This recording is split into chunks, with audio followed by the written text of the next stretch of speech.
বিজেপিৰ নাই অসমত কংগ্ৰেছৰ এ টিম আৰু বি টিমৰ মাজতে মূল যুঁজখন হ'ব বুলি ঘোষণা কৰিছে। চাওক, এতিয়া কংগ্ৰেছ আছে নে নাই তেওঁ হয়তো আলোচনা কৰক। কংগ্ৰেছ যে অসমত নাই সেই কথাটো তেওঁই নিজে স্বীকাৰ কৰিছে। তেওঁ নিজেই স্বীকাৰ কৰিছে যে কংগ্ৰেছ নাই। কংগ্ৰেছটো নোহোৱাটো স্বাভাৱিকেই, কাৰণ কংগ্ৰেছ যেতিয়ালৈকে কংগ্ৰেছ বংশবাদক বাদ দি কংগ্ৰেছ চলিছিল তেতিয়ালৈকে আছিল। যেতিয়াই অসমত বংশবাদ আৰম্ভ কৰিলে তেতিয়াই কংগ্ৰেছটো নোহোৱা হৈ গ'ল। এতিয়া বংশবাদ চলাবৰ কাৰণে যোনে চেষ্টা কৰে তেওঁলোকে ক'ত কংগ্ৰেছ ধৰি ৰাখিব পাৰিব? গতিকে কংগ্ৰেছ অসমত নাই। অসমত প্ৰচণ্ড ৰাষ্ট্ৰক ভাল পোৱা মানুহ আছে, প্ৰচণ্ড জাতিটোক ভাল পোৱা মানুহ আছে, আৰু ৰাষ্ট্ৰ আৰু জাতিটোক ভাল পোৱা সকলো মানুহ বিজেপিৰ মজিয়ালৈ আহি একেলগে কাম কৰিছে। আৰু ৰাষ্ট্ৰক যোনে শোষণ কৰিব খোজে, ৰাষ্ট্ৰৰ নামত যদি নিজৰ ব্যক্তিগত জীৱন আগবঢ়াব খোজে, তেওঁলোক কংগ্ৰেছত এতিয়াও আছে। যোনে বুজি পাইছে সি লগে লগে আহিছে। আগদিনাখন গৌৰৱ গড়ৰ লগত ঘূৰি থাকে, পিছদিনা আহি আমাৰ তাত জইন কৰে। বুজি পায় যে এওঁলোকেতো নিজৰ কথাহে কৈ আছে, ৰাষ্ট্ৰৰ কথা কোৱা নাই, জাতিৰ কথা কোৱা নাই। গতিকে তেওঁলোকৰ পৰা গুচি আহি আমাৰ তাত জইন কৰে। ৰাষ্ট্ৰক ভাল পোৱা আৰু জাতিক ভাল পোৱা মানুহ সকলো বিজেপি। যিখিনি মানুহ থাকিব কংগ্ৰেছত সেয়া কেৱল কংগ্ৰেছত ৩-৪টামান পৰিয়াল থাকিব।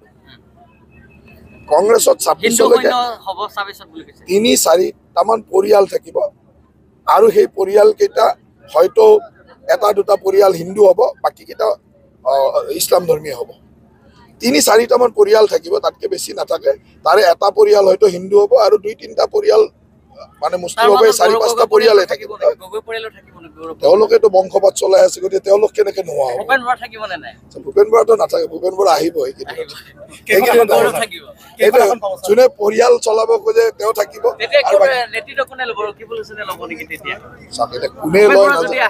কোনে লয় মই নাজানো, কাৰণ নেতৃত্ব ল'বৰ কাৰণেতো মানুহে নাই। গতিকে নেতৃত্ব আৰু কি কোনোবা এজন থাকিব আৰু লগত। বিজেপিৰ নাই অসমত কংগ্ৰেছৰ এ টিম আৰু বি টিমৰ মাজতে মূল যুঁজখন হ'ব বুলি ঘোষণা কৰিছে। চাওক, এতিয়া কংগ্ৰেছ আছে নে নাই তেওঁ হয়তো আলোচনা কৰক। কংগ্ৰেছ যে অসমত নাই সেই কথাটো তেওঁই নিজে স্বীকাৰ কৰিছে। তেওঁ নিজেই স্বীকাৰ কৰিছে যে কংগ্ৰেছ নাই। কংগ্ৰেছটো নোহোৱাটো স্বাভাৱিকেই, কাৰণ কংগ্ৰেছ যেতিয়ালৈকে কংগ্ৰেছ বংশবাদক বাদ দি কংগ্ৰেছ চলিছিল তেতিয়ালৈকে আছিল। যেতিয়াই অসমত বংশবাদ আৰম্ভ কৰিলে তেতিয়াই কংগ্ৰেছটো নোহোৱা হৈ গ'ল।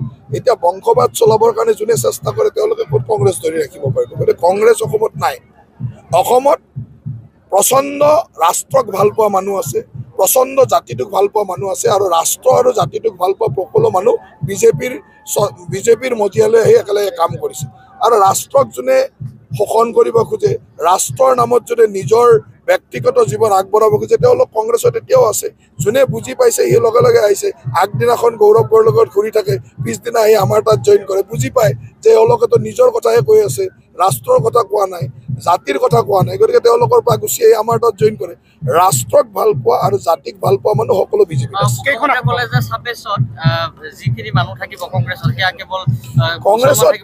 কংগ্ৰেছত ৩-৪টামান পৰিয়াল থাকিব। কংগ্ৰেছত ২৬লৈকে ৩-৪টামান পৰিয়াল থাকিব, আৰু সেই পৰিয়ালকেইটা হয়তো এটা দুটা পৰিয়াল হিন্দু হ'ব, বাকীকেইটা ইছলাম ধৰ্মীয় হ'ব।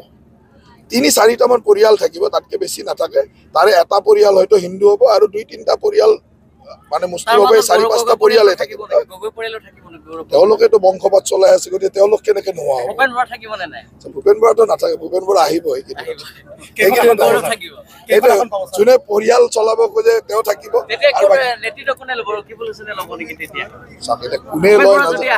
কোনে লয় মই নাজানো, কাৰণ নেতৃত্ব ল'বৰ কাৰণেতো মানুহে নাই। গতিকে নেতৃত্ব আৰু কি কোনোবা এজন থাকিব আৰু লগত।